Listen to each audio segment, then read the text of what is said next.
this was a question I used to have for myself when I was younger, kind of when I was in like late high school or early college. So I just found it to be a fascinating question, and hopefully I can give some insights. And if you are dealing with the same situation, hopefully it can help you. And if you're the guy that wrote it, somehow if you end up finding this video, hopefully this advice that I'm going to give to you can be of value to you. So, and as always, I'm going to put the post on the screen so that way you can read along with me. But this gentleman says, is it possible that I am R-word? I'm not going to say it because apparently YouTube might flag me or penalize me, so I'm not going to say it, but you can kind of read it. Or you can, maybe I might blur it out, but you can understand what it says. Is it possible that I'm R-word / low IQ because of which I can't study? I'm from India with 49% marks in Bachelor's of Science, which means I got historic low score in my graduation despite the fact that it was easy. General course and graduation in India means easier exams than honors courses, okay? Ever since I've been trying to study for job exams held in India. However, I've noticed something odd. I have to read every single line twice. To finish a small 4 to 5 page chapter, I require 2 hours. My mind constantly wanders elsewhere, like every 2 to 3 minutes. On top of that, it takes me a long time to take notes. I was writing a simple paragraph on Obsidian yesterday and took me an entire hour to do so. I have extremely poor memory. I might watch a lecture video, and then when I try to write whatever I watched, I have trouble remembering anything. Given the above, I think I might be low IQ or R-word. Is it possible? If so, is there anything I can do about that? I felt this exact same way, like years ago. When I was in like late high school, early college, I felt this way. It was difficult for me to concentrate, and for a while I thought I was just stupid. And the funny thing, it wasn't even every topic or every subject. It was certain subjects that I just didn't feel smart in.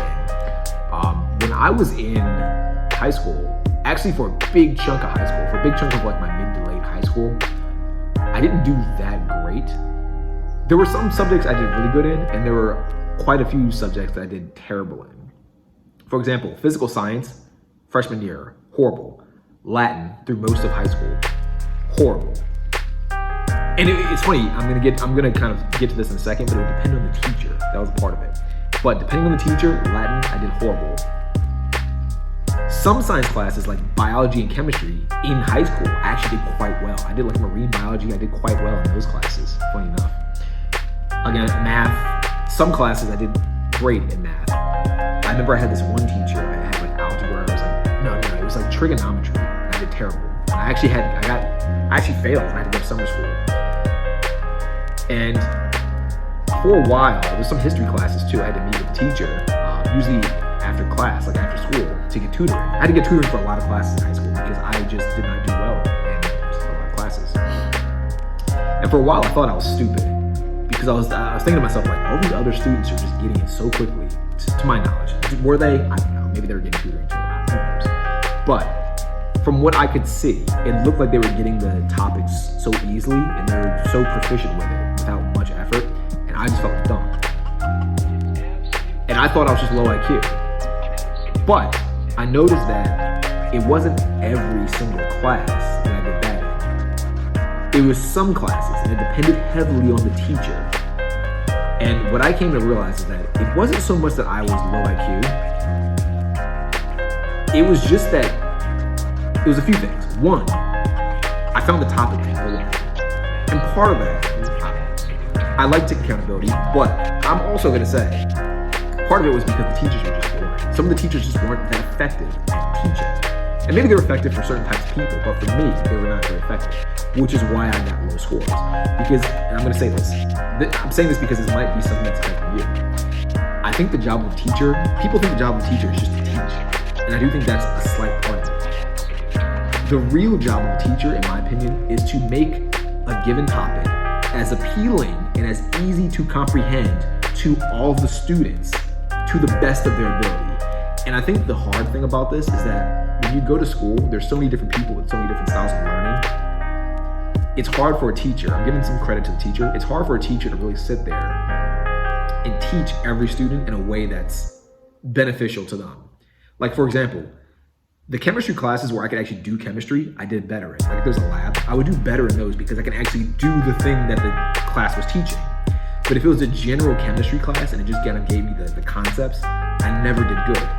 And I think the reasons was just because for a chemistry class, my brain didn't comprehend the material unless I could physically do the things that was being taught. I was more kinesthetic in that sense.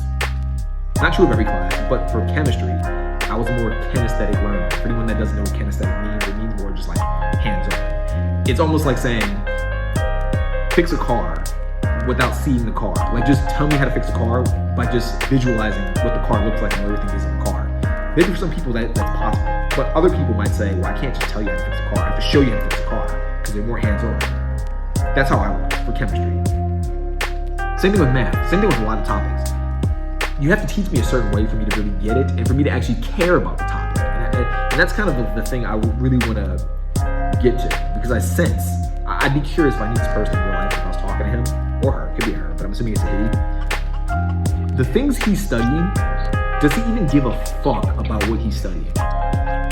Because to me, if you give a fuck about the things you're studying, if you give a fuck about the topics in front of you, it actually becomes quite easy to get immersed in the topic. It gets quite easy to really understand it. And so chances are, and this is just kind of what I imagine, does he have low IQ?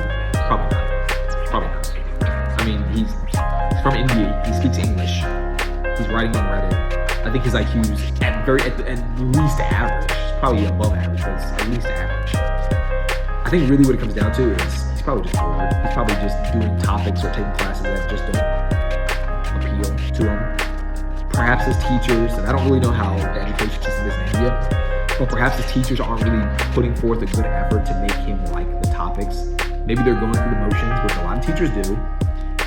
They could just be going through the motions, just telling him about this topic, but not explaining the topic or making the topic interesting or appealing or sharing the topic in a way that's more easily comprehensible to him.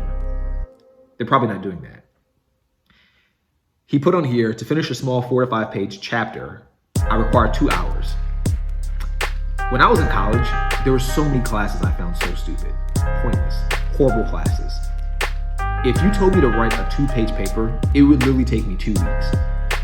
I've written 3 books after college. One of the books was initially about 400 pages. I reduced it to 200 pages.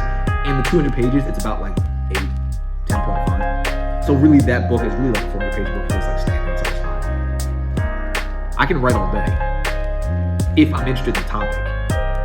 In college, I was not interested in like half the topics. I thought most of them were stupid. I thought most of them were pointless. I thought most of them would not benefit me in life. And to my defense, I was correct. Most of those topics did not benefit me at all.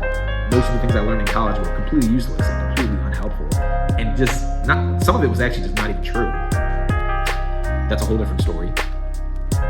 But his claim is that it takes him a long time to read 4 to 5 pages, therefore he believes he's low IQ. I'd argue you can't write a 4 to 5 page paper because the topic you're writing the paper on is just so unappealing to you that you don't see the point in writing, which is a whole different story. That's a whole different problem to be solved.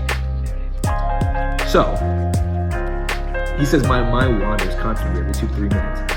I'm curious, does your mind wander on everything you do or just these things for school?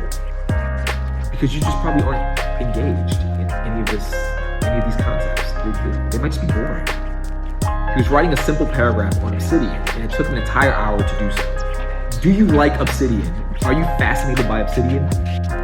I would imagine that for anyone watching this video, unless you're just really good at finding just general things interesting or appealing, I'd almost be willing to bet a lot of money that most people, if forced to write a paper on Obsidian, for anyone that's like, what is Obsidian? Obsidian's like this, to my knowledge, it's like this volcanic glass. It's like this, yeah, it's like volcanic glass. If anyone were trying to write a paper on Obsidian, and they aren't the kind of person that can just find things interesting, like just find random things to make random topics interesting, I'd imagine that most of us would struggle to write a paper on that. I imagine most of us would take hours or days or weeks or months if we were allowed to to write a paper on that topic. Are you stupid, my friend? I don't think so. Are you low IQ? I doubt it. Are you just disengaged and probably bored and find the topics completely uninteresting and unappealing? That'd be my wager. Yeah. But he says, is there anything I can do about that? My honest opinion, if this is what you're being forced to do in school, no. You're gonna have to just kind of suck it up and deal with it and get through it like the rest of us. But I will say, I wouldn't be so hard on yourself. I wouldn't trick yourself into believing that you're low IQ, because I think a lot of people do that. They struggle in certain subjects or certain topics, and they think it's because they're stupid, and because they think they're stupid, they talk themselves into being stupid. Does that make sense? Like, if you got bad grades on all of your tests, if you got bad grades on all of your tests, you might think that the bad grades are because you're stupid, when in fact it's actually just because you're uninterested. These are two separate things. And if you base your intelligence only on the grades you get from school, you'll go your entire life thinking that you're unintelligent, and so you won't really get to achieve that much because you're always going to have doubts for yourself. So I don't want you to fall into that category. I don't want you to fall for that trap. Instead, just understand that you just probably don't like the topics. Be honest with yourself. Do you like the topics? If you don't like the topics, you're not stupid, my friend. You're not unintelligent. You don't have low IQ. You just need to kind of grit your teeth and bear through it and hope that one day, once you get out, you'll find things that you're more interested in. And then once you find those things you're interested in, just double down on learning those things and find a way to make a career or a lifestyle or whatever from those things. But otherwise, I wouldn't be too hard on yourself. I don't think you're low IQ. I just think the material you're given is boring. I think that's really the brutal truth of it. But, for everyone watching, let me know what you think. Leave a comment below. Leave a like if you liked the video, and feel free to disagree with me in the comments if you didn't like the video. And final thing, please subscribe to the channel. My goal is to get about 1,000 subscribers by the end of March 2024. If you hit that subscribe button below, that'd make you super cool, super dope, super chill, and a super G. So I'd appreciate that. Let me know what you think about this. I'll see you next video.